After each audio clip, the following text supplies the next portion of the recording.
Hi, everyone. Welcome to Where Reality Meets Science. And I can't tell you enough how happy I am to bring two amazing guests to the platform. Bringing back Professor Marion Nestle with her decades of experience, professor at NYU, and multiple books from food politics to slow cooked. If you don't know her, you've been living under a rock, and maybe you've been next to some good or maybe problematic soil health. We'll find out.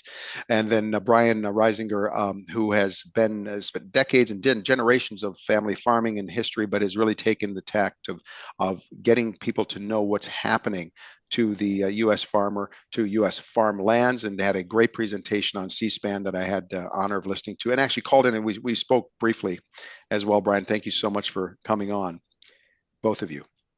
So good to be here. Be here. Thank you. Now, I promised you both I was going to start with a bit of a picture, so to speak, a picture speaking 1,000 words for me. Now, this is my selfish look at this from the metabolic health perspective. So here is the slide I promised to share, and this is based on USDA food consumption till it was accurate around 2010. Then things changed, but basically, we see this increase in calorie intake from the 1970, 1990, 2010. All these diet wars. It's fat, it's carbs. It's really everything when we look at it, and it's a real issue in terms of our clinically what we see in terms of our food environment. So tempting, hedonic foods. I can't claim I can avoid them myself. I have a binge eating history. Professor knows about this. I lost my youngest brother to binge eating disorder. I believe that environments are a huge one of the 5 keys to optimal health and well-being. In addition to psychology, obviously nutrition, physical activity, and some forms of accountability from God to a Fitbit, but whatever the case may be. And this weaving into the story somehow is, maybe I wouldn't say my ask, but well, maybe it is my ask. So I'm leaving this out there as a food for thought part of the discussion, but we don't want to just stick to this. With that said, and my vision of seeing a $6 pint of blueberries at one end of a parking lot at a Meijer and a $5 value meal at McDonald's at the other end, and I'm going, wait a minute, what is going on here? I would love for you to just expand a little bit. Starting with you, Professor. I'm not that we know who you are, but give us a little bit of background of your interest and why you care about this discussion. Indeed, I think food is one of life's greatest pleasures. And the idea that we would be eating diets that make us unhealthy just breaks my heart. I mean, it's really sad. I want to make one comment about the slide you just showed. Sure. What I think is so interesting about it is the proportion of where the calories come from really hasn't changed significantly. What's changed is that people are eating more across the board. There are little differences in the percentages, but they're very small. Mostly people are eating more. And we know that there are 1,000 calories more available in the food supply in 2010 than there were in 1970. And food companies have to sell them. And that's really what we're talking about here. Absolutely. Well, I'll Brian, jump in. yes, please. Yeah, give us a little bit about your passion and angle you're coming from. And Producing too much food. My thought on it actually connects with yours, Professor, but a bit about me. I grew up on a small Wisconsin family farm, the kind of which has been disappearing from our country. And I knew that when I was a little kid, but I didn't necessarily know why that was. And so I pursued that journey. I went after that question, and it led me to this same spot that you all are at, understanding what's going on with our food system. So I'm a newcomer to what exactly is going on, but I came by it honestly, trying to travel down a path of what's happening to our way of life. And so the disappearance of our farms is tied very much to what's wrong with our food system. And when I look at that slide, I think about how what we see there is very similar to what I think we saw with our agriculture and food system more generally, which is that our prosperity got the better of us in a way. We on the farming side of it, and where I've spent my time investigating and writing, we had larger and larger farms and more developed industries and more sophisticated supply chains. And these things were all good and they were modern miracles. And we went so far with them that we lost sight of things like having a sustainable approach to having small family farms that could be part of our not only our food system, but our land ownership, our economic mobility, and our culture, and so many other things. Same is true of our food intake. Our prosperity got the better of us, where, boy, you can kind of have any kind of food you want at any time. And I think that's got to be part of what's happened with that slide. And so I think on the farm side and on the food side, we've got to get to a place where we figure out something that isn't just going to the extreme. Because on the farm side, we're losing our farms at the rate of 45,000 a year. And that's a fast enough rate to lose most of our family farms in the next generation. And on the food side, look what's happened to what we put into our bodies and the way people feel about it. I think people are more upset about that than they ever have been, from what I can tell. So that's what it brings to mind for me. Absolutely. I mean, we see this clinically all the time that people feel that they are, and maybe, it's our hunter-gatherer past. I mean, we always were wanting food, and we never really had an environment that would have been a problem if you overate because it was naturally limiting us. I'm reminded of the movie Castaway with Tom Hanks. I don't know if you saw that movie, right? He didn't have to worry about portion control. Whatever he could, vegetation, berries, fish he could find, he was metabolically, I'm sure, very healthy, quite unhappy, and he had a counselor named Wilson, wasn't it? Was it Wilson? Wilson. And then he came back when he was rescued, and he saw this big food plate that one day in his welcoming party with this huge fish and everything else. So it is in a sense a blessing and a curse. When I read about statistics, and correct me if I'm wrong, but we have about 220 million acres dedicated to just largely subsidized commodity crops, wheat, corn, et cetera. And we have for our specialty crops somewhere in the single digits. I've read different numbers. One was that popped in my head was 4.5 million, yet we calculate 12 million required to get to even the minimum serving of fruits and vegetables for every American. I'm thinking, wait a minute, this can't be. And if we start getting everyone excited, this is to a point to your discussion about eating healthier too fast, we could actually cause prices to rise for broccoli that would skyrocket. We have no choice but to slowly kind of educate and then change the policies and slowly but surely get to where we're going. There really, frankly, this is where reality meets science. No quick fix to this, is there? Either of you? I'll throw the question out to the professor first. Well, what I'm hearing and what you're saying is we don't have a food system that's focused on producing food for people. Our food system is designed to produce food for animals. Okay, that's food for people, indirectly, but also nearly half of, or more than half of the United States corn supply is being used to produce ethanol for automobiles. That's what we're using the land for, and I can't help but think that, years and years ago, really decades ago, I once was at a meeting in Washington where I heard a very high official in the Department of Agriculture say that he didn't think that the United States should grow food at all. He thought it would be much more inexpensive and efficient to just import it from places that could produce it much more cheaply than we did, let alone how it was being produced or at what cost to those people. He thought American land should be used for recreation and houses. I mean, I was totally shocked by that. You go through the Midwest now and you see what's happened as a result of our agricultural policy.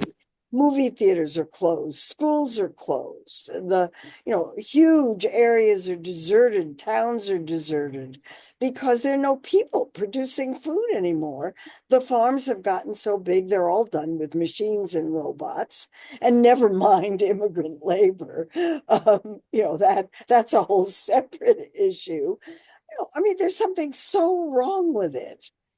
And fixing it, it seems to me, is making a decision that we're going to have an agricultural system that's focused on public health and sustainability. I mean, otherwise we're not going to have any land at all, or we have to make a decision about whether we want to import our food. That seems like a very dangerous way to do things, given the current state of the world. So I don't know if I were the czar of all of this, the first thing I would do would be to completely reorganize the way we do agricultural production and focus on health and sustainability. And that means soil. So, Absolutely. so Brian, you're the czar's advisor. Go.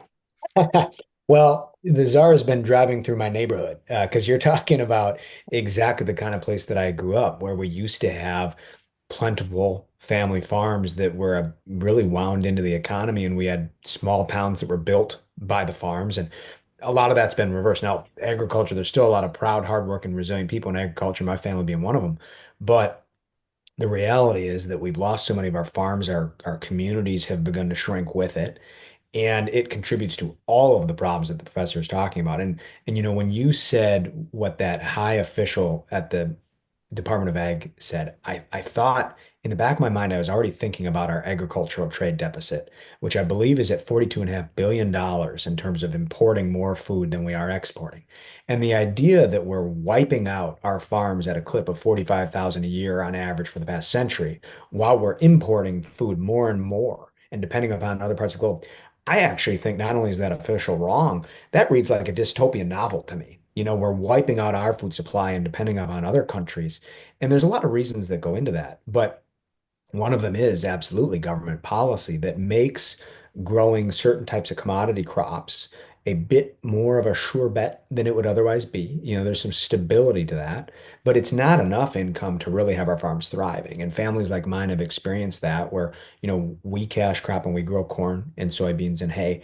And we're also working always toward trying to figure out what types of wheat can we experiment with, what new types of experimental products that are more connected to our food system can we experiment with? And we raise beef for consumers and different. So we're trying to make that transition that you're talking about. And you're absolutely right. The government policy is something that steers so much of where our agriculture is going. And we shouldn't be shocked, although it is shocking to see where our food system has ended up. And stability to reliability and reliability to a point, right? I think we have military complaining that the number of recruits that can qualify to being out of shape, obesity is through the roof, and doesn't seem like a national security type policy to be relying on food coming from outside of the United States.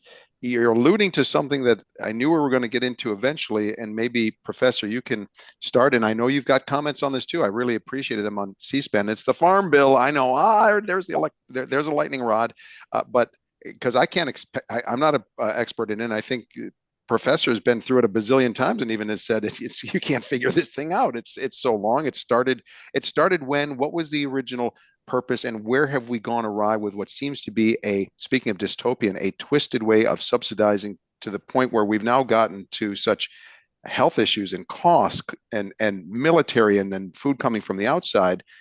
Does it not need to be re-engineered, Professor? Would think so.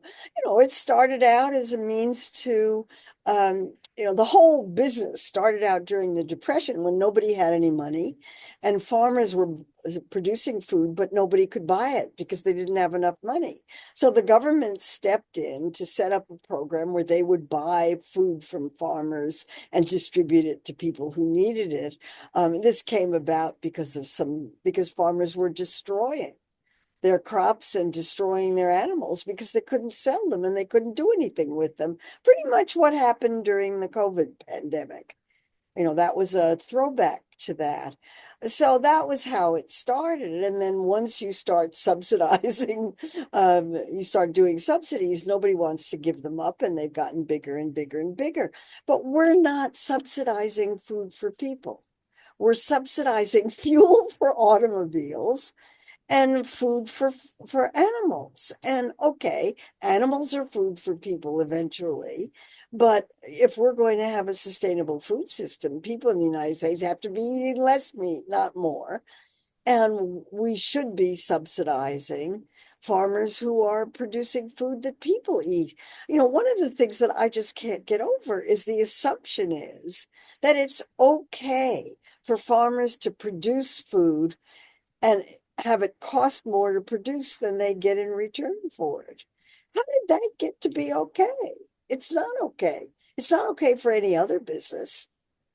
And yet somehow it's assumed that farm workers don't get paid and don't deserve minimum wage, and people who are involved in all of these activities don't have much economic status in the society. That's wrong. That has to change. Brian, could you answer that with an added maybe expansion into, we talk about animals, and a lot of this is confined feeding animal operations that are really, and full disclosure, I'm flexitarian. I'm not vegan. I eat flesh. I believe, Full maybe fish is the disclosure, flesh I'm of not choice. Right. So, but that said, I hear what Professor's saying. I mean, we have a lot of the Eat Lancet Commission led by Walter Willett, really flexitarian type of approach. Maybe we simplify, double your plants and cut your animals in half. Okay, it's a bit simplified. But could you respond to the professor and maybe throw a little bit of your thoughts into these, large confined feeding animal operations versus your thoughts? Yeah, absolutely. I agree that policy is geared around the wrong places, or at least not the right places. And part of the reason is the way that it's compounded over the years. What the professor's talking about in terms of where that started, since then, all we've really done is layer on more programs. And whether you're from the right or the left, or inside farming, outside farming, or whatever, everybody has something they hate about our farm programs if you look at it, right? And I think it's because we've just compounded it. I had one economist that I talked to explain it like a fragile Jenga tower. Do you pull this block out and what happens and where does it all fall? And as we do that over time, the programs aren't functioning the way they were supposed to. They may contradict programs that came after them, and they become prone to abuse and favoritism and industry, regulatory capture and things like that, where, it is both true that we have people in our food system who are receiving a level of support that is propping up and allowing them to make good money on something that doesn't provide that kind of value to our economy.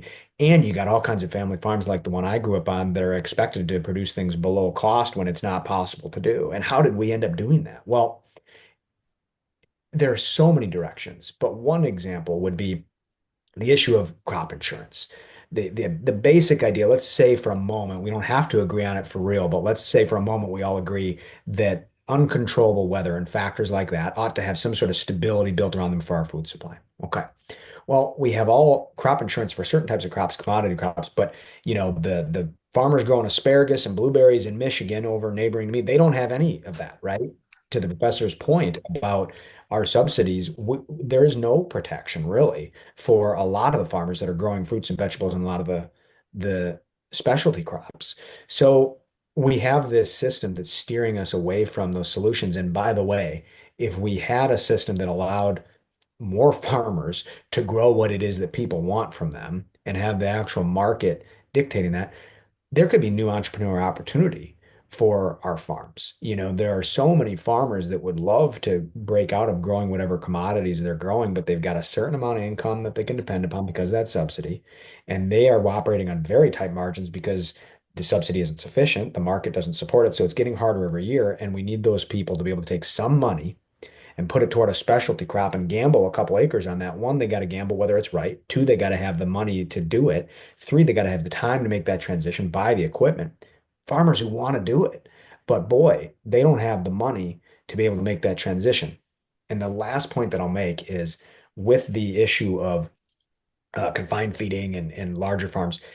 Here's an amazing fact that I was shocked to learn as I was looking at this. 88% of our farms in this country are actually still small farms.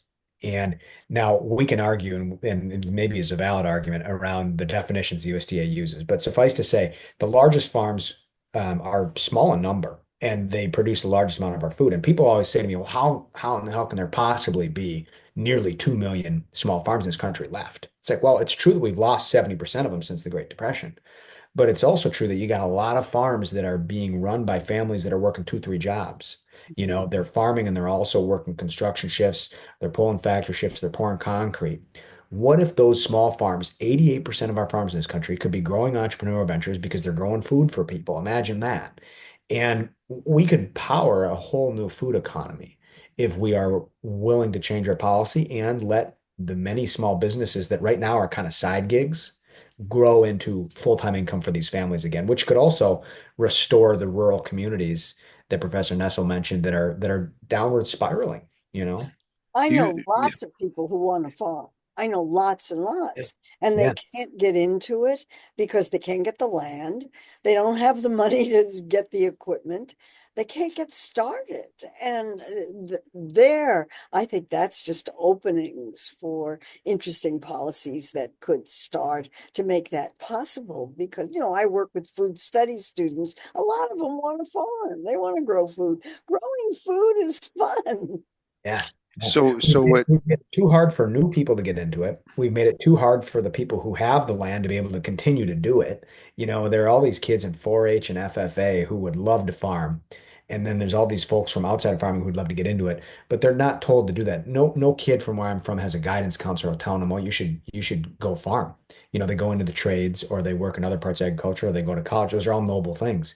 But many of them would love to farm, and many other people would love to get involved in agriculture if there was a bright economic future where you could actually do it. So I'm hearing there's inertia to this transition that is almost a rate limiting step to It's getting more to than where inertia.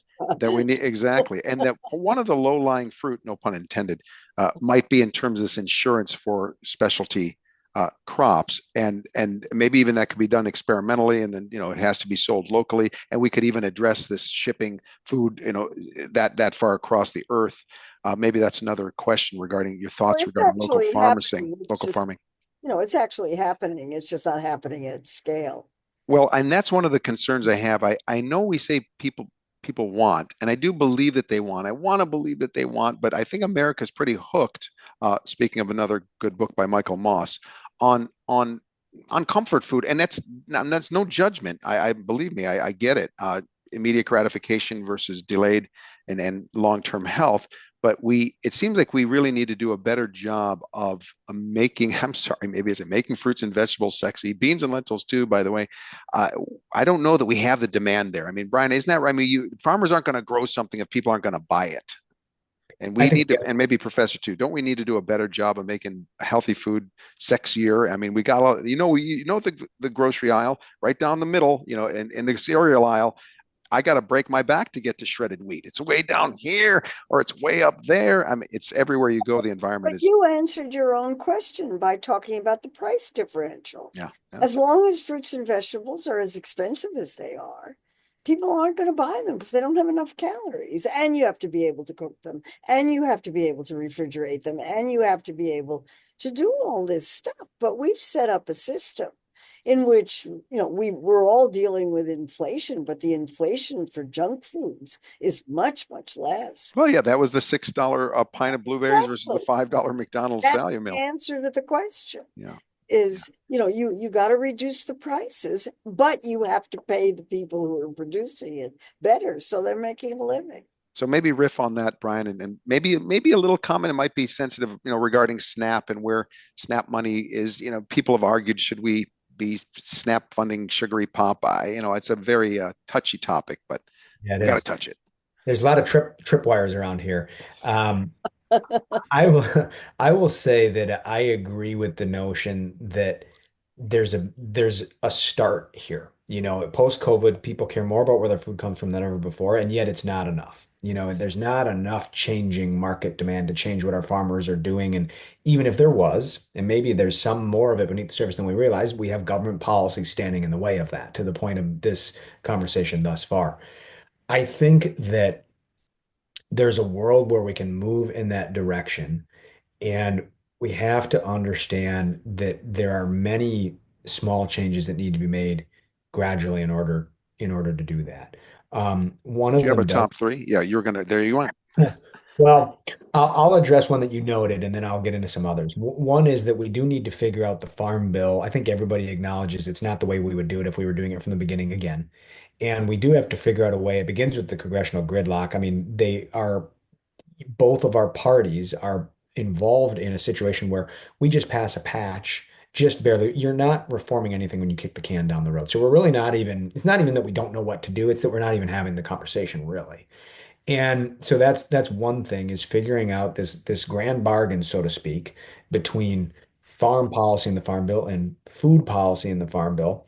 And the deal that was made to kind of get folks to the table over that. We have to be able to have honest conversations in a variety of directions, one of which is what kind of food are we subsidizing for people, especially the people who need the most help and can't afford it? What kind of food are we subsidizing for them? In addition to what kind of things are we subsidizing for the farmer that aren't necessarily helpful? The other things that I would say is um, there is so much innovation that could make more market solutions possible for our small family farms if we focused on R&D in this country to a greater degree and in the right way. And the greater degree, we're at the lowest level since the 1970s of government R&D. And there's ways to add accountability to that and add further support to that if we want to do that. Also, though, there's a lot of private sector R&D that occurs, but it's mainly focused around how do we get scale? How do we get scale with bigger and bigger entities? And so we have family farms like ours, and we talk about this story. My in the book, my parents were married in 1976. They faced a drought in their first year of marriage, and then they had to go survive the farm crisis. One of the things they came out of on the other end of the farm crisis was that technology had really changed. It was no longer what's called scale neutral, where we no longer had technology that could be utilized, that could be affordable and practical for not only the large farms, but the mid-sized and small farms as well. And so we're lacking R&D for one thing, but where we do have R&D, it's often geared around the largest farms. And I think that the big food and egg companies out there that are doing a lot of that R&D, I think COVID showed us, and I think bird flu is showing us that it's actually in their interest to also be researching the kinds of things that can allow them to work with more small family farms, vary your supply chain, build some redundancy and sustainability into that. And let me then, okay, we talked about tripwires. Your, I'm going to ask you both because I'm neutral. I'm kind of independent so the potential positives objectively and concerns regarding our new likely HHS secretary, Mr. Kennedy, and which I've heard some things like okay, and then I've heard some things I'm going to tell you. Don't get me started about seed oils. I'll just start rolling my eyes. Make a long story short, they're beaten up. They are calorie dense. Okay, that's the bottom line, and we produce a lot of it. But I'll stop there.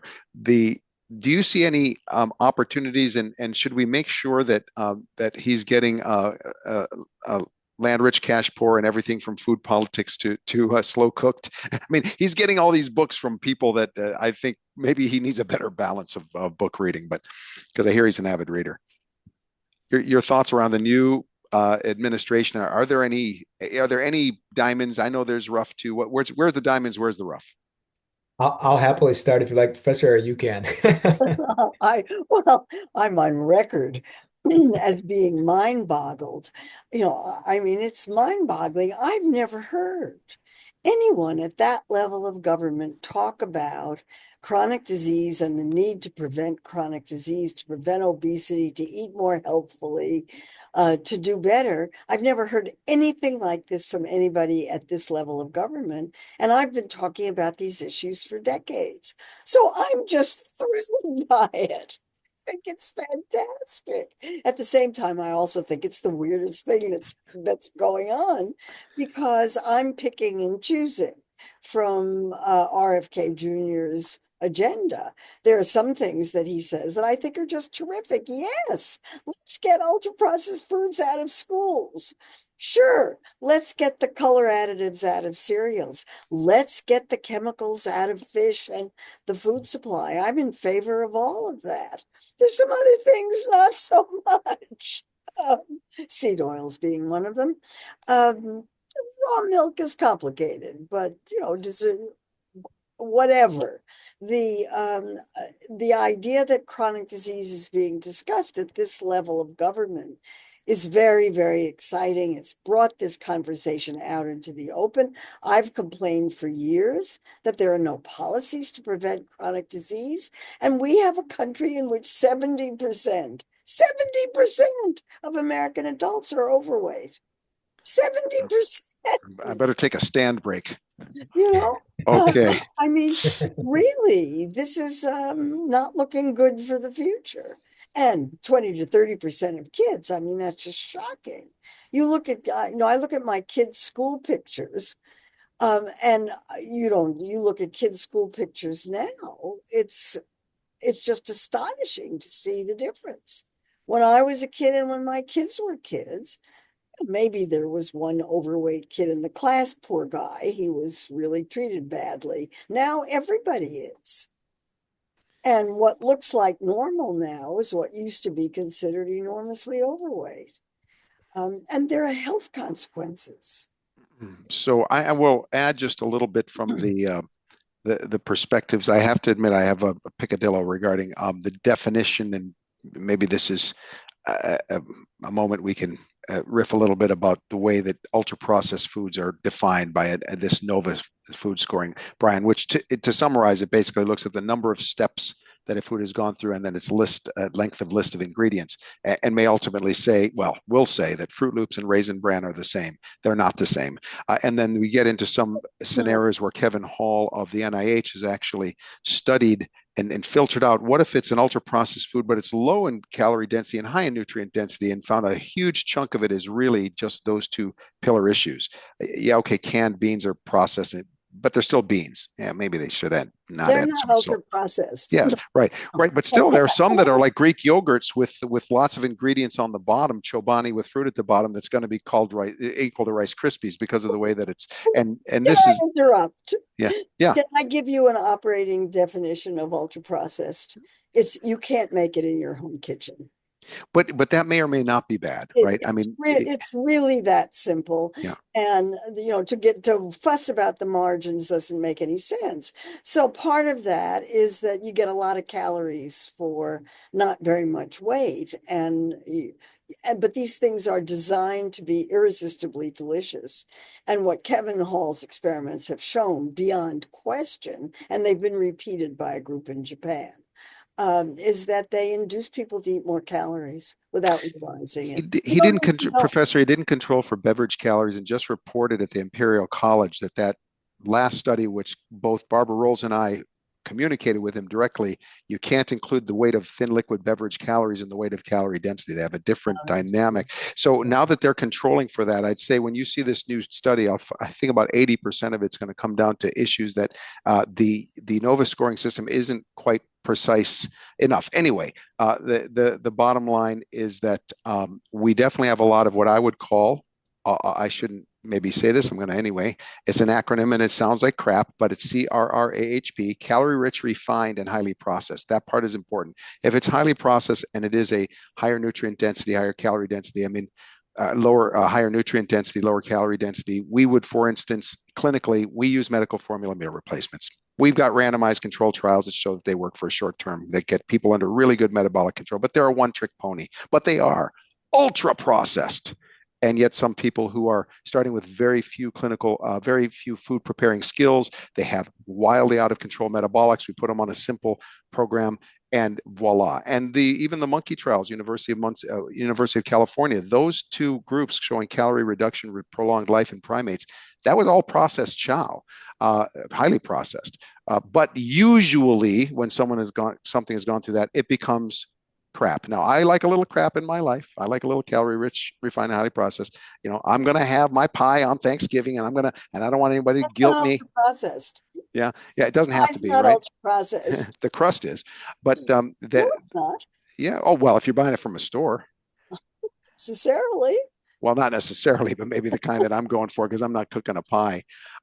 But nevertheless, even if it's a Kit Kat, which I have a PhD in the anatomy of a Kit Kat. Trust me, I got it from Mom University.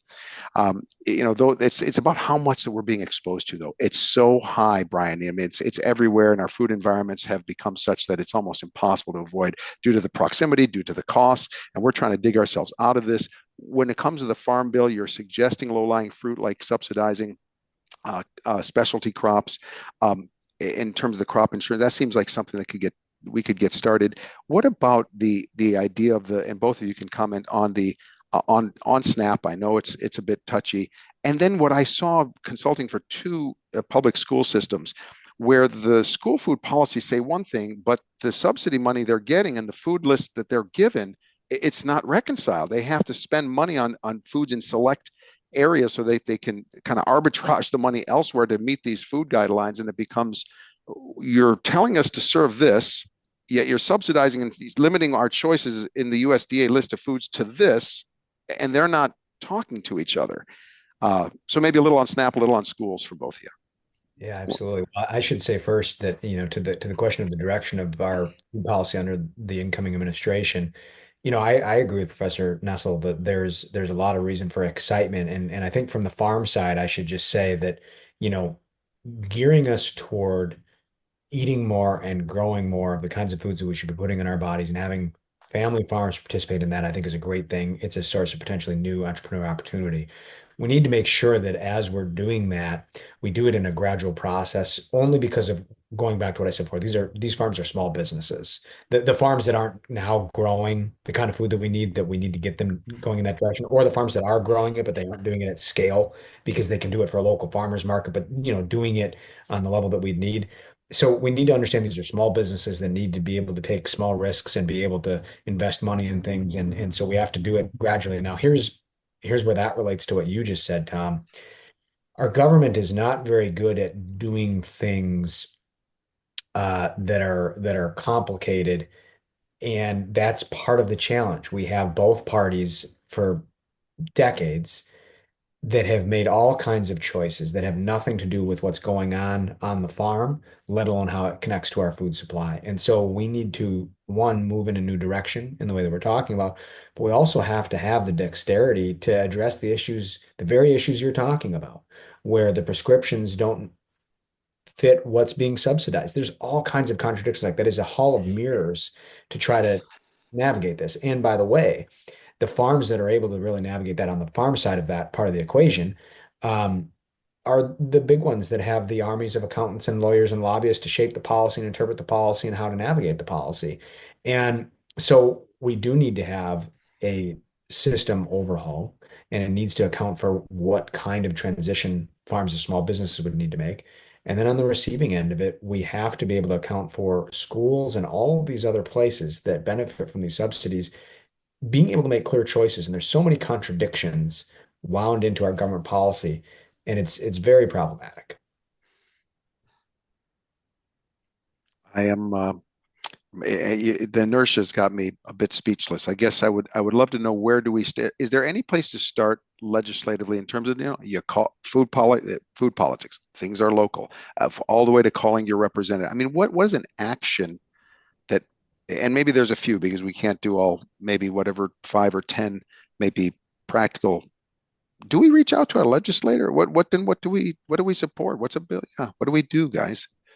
You reach out to your legislators. I mean, they respond to their constituents. Yeah. They also respond to their donors, which makes it a little complicated, but they do respond to constituents.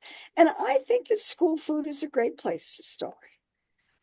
Because it's really local. I mean, in my experience with school food, you have the same Department of Agriculture rules for all of the schools that are providing free and reduced price lunches.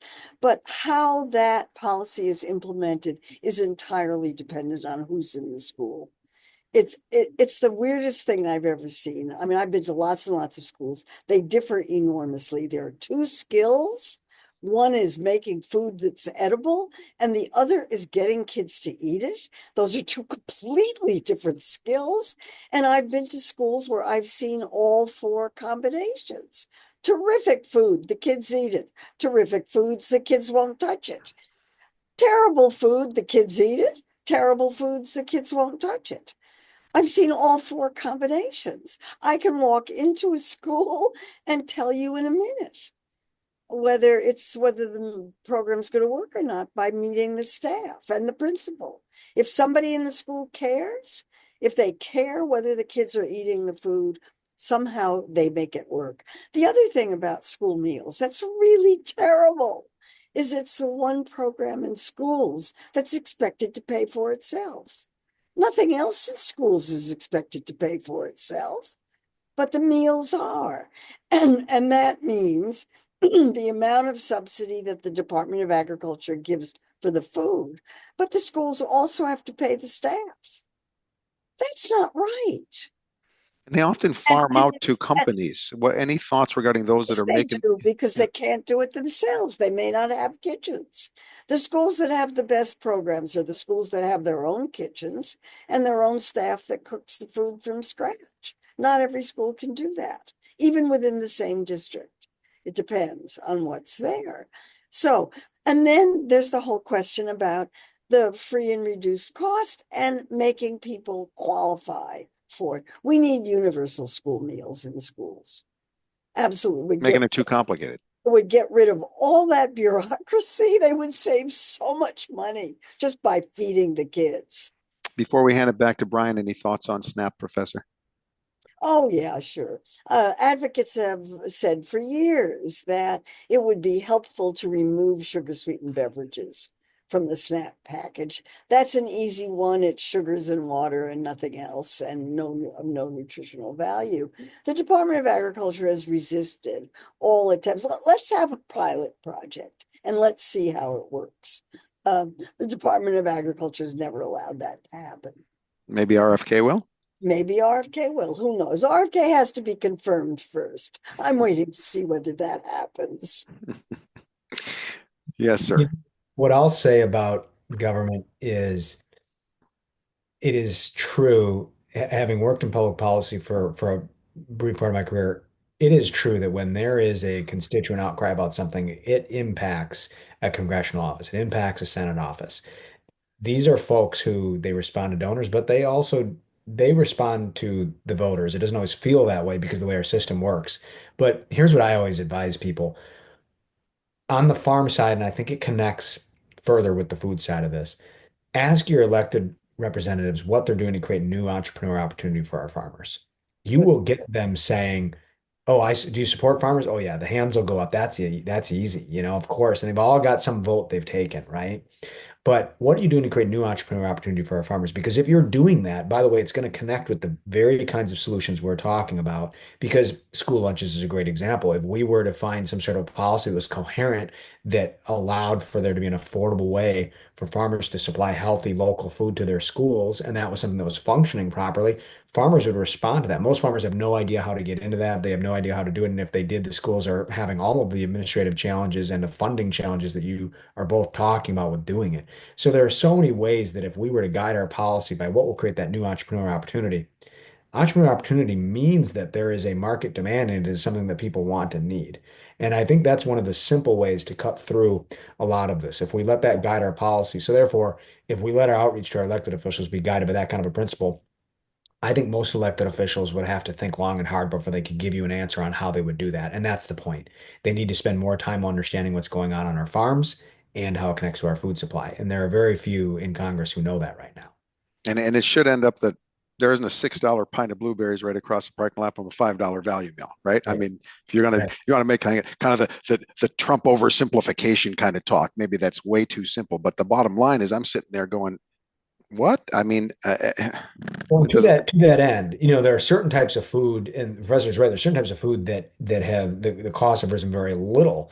It's also true that overall, in general, our food system has had the price of food go at a far faster rate of growth than the price of inflation. It used to be that it was simple enough to say we had this great big food system that's delivering affordable food, and now and then we had this other side system. It was kind of a novelty. Go to the farmer's market and pick up a bucket of blueberries now and then, but it's way more expensive. That was the world we actually used to live in. Now we live in a world where our supply chain has become so vulnerable that our food prices are skyrocketing far faster than inflation. So when you look at the increase in the price of food, it's inflation partially, yes. It's also the vulnerability to our supply chain. We're seeing that with eggs right now. We saw that with everything during COVID, where we have an integrated food system that one large processing facility or one large distribution center going down affects our supply in too large of a way. And so bird flu right now is wiping out the supply of our eggs and shooting the prices through the roof. That happened with all kinds of food during COVID. The other thing that's going on is you can't hammer an industry as hard as we've been hammering farming and expect the innovation to continue at the level that it's supposed to. So our productivity of our farms, which has been a proud thing for a long part of our history, has been slowing, and we're actually a drag on global innovation now.